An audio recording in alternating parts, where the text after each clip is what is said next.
आजकल ऐसा होता है ना कि जब भी कोई बड़ा सवाल मन में उठता है तो सबसे पहले हाथ फोन पर ही जाता है। हम बस सर्च बार में टाइप करते हैं और एक सीधे साधे साफ जवाब की उम्मीद करते हैं। पर क्या हमेशा वैसा ही होता है? चलिए आज इसी की पड़ताल करते हैं। सवाल बिल्कुल सीधा है। आज अमेरिका में बड़े मुद्दे क्या हैं?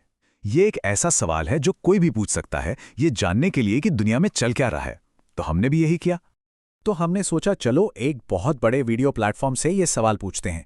देखते हैं कि वो हमें कौन से वीडियो, कौन सी बहसें या क्या विश्लेषण दिखाता है। लेकिन जो सामने आया वो कह सकते हैं कि थोड़ा अजीब था। हमें कोई टॉपिक लिस्ट, कोई वीडियो या कोई डिबेट नहीं मिली। हमें मिला कुछ ऐसा जिसकी बिल्कुल उम्मीद नहीं थी। और जवाब था ये, स्क्रीन पर दिख रही बस ये एक लाइन। कोई वीडियो नहीं, कोई टॉपिक नहीं, बस वेबसाइट के सबसे नीचे दिखने वाले कुछ शब्द। ये तो कुछ ऐसा हो गया जैसे किसी लाइब्रेरियन से देश की सबसे बड़ी समस्या के बारे में पूछें और वो जवाब में लाइब्रेरी के नियम कानून की लिस्ट पकड़ा। और उस पूरी लाइन के आखिर में सिर्फ इतना लिखा था, एक कॉर्पोरेट स्टैंप। मतलब जवाब देने के बजाय प्लेटफॉर्म बस ये बता रहा था कि वो कौन है। ऐसा लगा जैसे हमारी खोज एक बंद गली में आ गई है।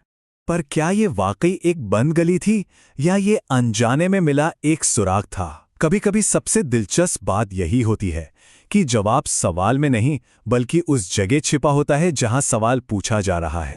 हमारी जांच का विषय ये नहीं है कि हमें जवाब क्या मिला। असली कहानी तो वो प्लेटफॉर्म खुद है जिससे हमने सवाल किया था। मतलब जवाब का कंटेंट उतना जरूरी नहीं जितना कि खोज का कॉन्टेक्स्ट है। तो चलिए उस फाइन प्रिंट पर वापस चलते हैं। उन भारी भरकम शब्दों के बीच एक छोटा सा फ्रेज छिपा है जो इस पूरी पहेली की चाबी है। YouTube कैसे काम करता है? प्लेटफॉर्म खुद ही इशारा दे रहा था। वो कह रहा था, मेरे दिए जवाब को समझने से पहले यह समझो कि मैं जवाब देता कैसे हूं।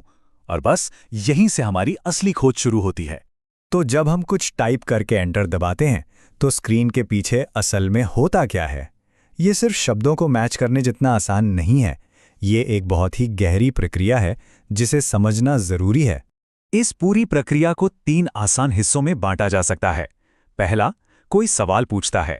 दूसरा, जो कि सबसे अहम है, एल्गोरिदम सिर्फ सवाल को नहीं पढ़ता बल्कि वो सवाल पूछने वाले को भी एनालाइज करता है। और तीसरा, वो एक ऐसा जवाब दिखाता है जो खास तौर पर उसी इंसान के लिए तैयार किया गया है। तो ये एल्गोरिथम फिल्टर है क्या चीज़? सोचिए, ये एक अदृश्य जासूस की तरह है जो सब कुछ नोट कर रहा है। पहले क्या देखा गया है, इंसान कहाँ रहता है, किन चैनल्स को सब्सक्राइब किया गया है। ये सिर्फ सवाल का जवाब नहीं दे रहा, ये एक डिजिटल प्रोफाइल का विश्लेषण करके उसके हिसाब से एक जवाब बना रहा है। और इसका नतीजा होता है फिल्टर बबल। ये एक ऐसी सिचुएशन है जहां एल्गोरिदम हमें बार बार वही दिखाता है जो हम पहले से मानते हैं या देखना पसंद करते हैं। और धीरे धीरे दूसरी तरह की जानकारी हम तक पहुंचना ही बंद हो जाती है। हम अपनी ही पसंद की एक गूंज में कैद हो जाते हैं।